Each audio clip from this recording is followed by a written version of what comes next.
This is the iPhone 14 Pro Max, and this is the S22 Ultra. And when the phones are $1,000+, they're going to be generally great, but they're going to be small things that kind of change the experience with them. So we're going to put that to the test today. Stop number one is going to be a coffee shop, of course. May I please have a cold brew with almond milk? Thank you so much. The phones, just to set us off right, the S22 Ultra currently is at 80%, and the 14 Pro is at 86%, and this is the 14 Pro Max. But I also brought the regular 14 Pro because the difference between the 14 Pro and Pro Max is actually pretty minimal. One of the nice features about the S22 Ultra that I feel like I use all the time at coffee shops is the S Pen support. So like when I'm at a coffee shop, I try to journal every single day, like how I'm feeling, life events, etc. And what's really cool is that since you have the S Pen, you're able to just create a note and immediately start writing. We're going to head to CVS because we need to get some headphones to monitor the audio level for this video. So I'm actually going to use the iPhone's navigation. Once you're navigating, you can actually use the dynamic island to quickly get back to your navigation once it starts the route. This is filmed on the S22 Ultra, so it's a perfect test of how video performance actually happens in real life, how the audio sounds. The thing to pay attention to is dynamic exposure. So like when the background changes, how quickly does it adapt to the lighting conditions? And then also how good is the audio as we get into like noisier environments. New York City street, perfect case study.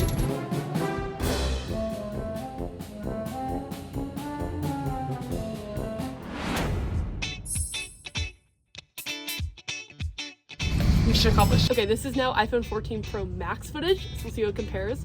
I want to test out later today something called light painting, which is basically when you use the manual mode on the phone cameras to keep the shutter a slow shutter speed, so you can kind of use light to paint something. I'm like a photo nerd. In high school I took like AP photo, and I feel like light painting is one of those things that's actually pretty easy to do, but it looks professional. So in order to do it, we need like either glow sticks or a flashlight. So while we're in CVS, just got the headphones. I'm gonna also try to find a flashlight or something.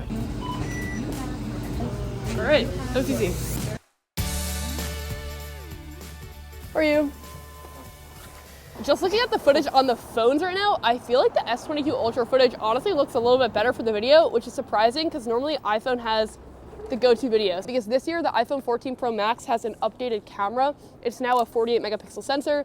Normally bigger sensor means bigger pixels, which is great in terms of like letting in a lot of light, but it means sometimes it can struggle with like the performance of pixel binning and then only getting a certain like small amount of things in focus. S22 Ultra has much higher megapixels than the 14 Pro Max, but they both bin down to a similar level. So we're gonna test that right now.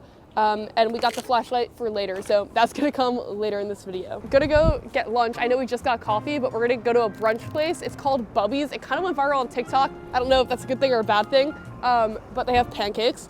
And while we're there, I wanna talk a little bit about what performance is actually like, because the 14 Pro Max and S22 Ultra have like very different specs. It's kind of one of those things where on paper it doesn't necessarily translate to what it's like in real life. And then I also want to talk about why I'm making this video right now, because obviously S23 Ultra is coming out soon, but I think there's actually a really important reason why this video is important in the present moment. So we're going to talk about that once we get to Bubby's.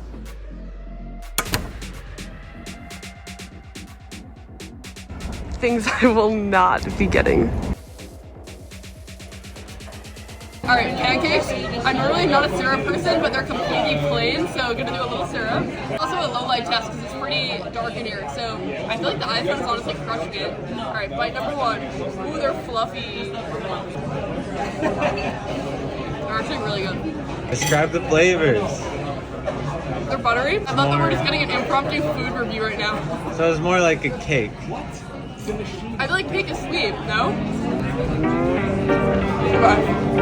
Right, off to try the light painting. This is either going to be incredible or epic fail. There's going to be no in between. So it is 7 p.m. right now, and the S22 Ultra is currently at 69%. The 14 Pro Max is at 64%, so very similar. Okay, I attempted to talk about this in the restaurant, but then it was way too loud, and I was like, this is going to suck in the actual video. So what I was saying is that the S22 Ultra, why I think it's so relevant to talk about it right now, is that the S23 Ultra is coming out probably in a couple weeks because Unpacked was just announced. I will be there, super stoked about it. And when that happens, the previous generation phone becomes cheaper. And so I think that there is really this big idea that could be very practical to get the older phone sometimes if you want that great flagship experience.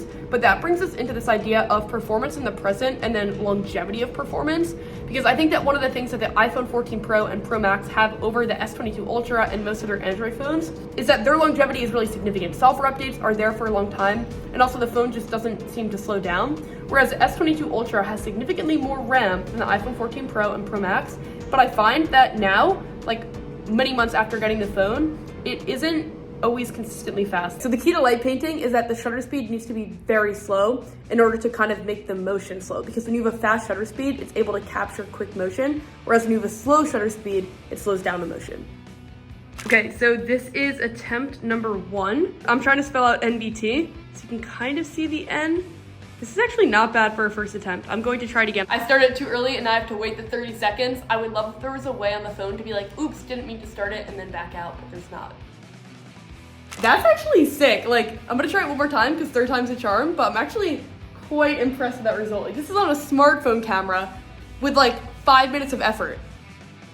Genuinely mind blown. This looks so cool. You know something that also blows me away that it works?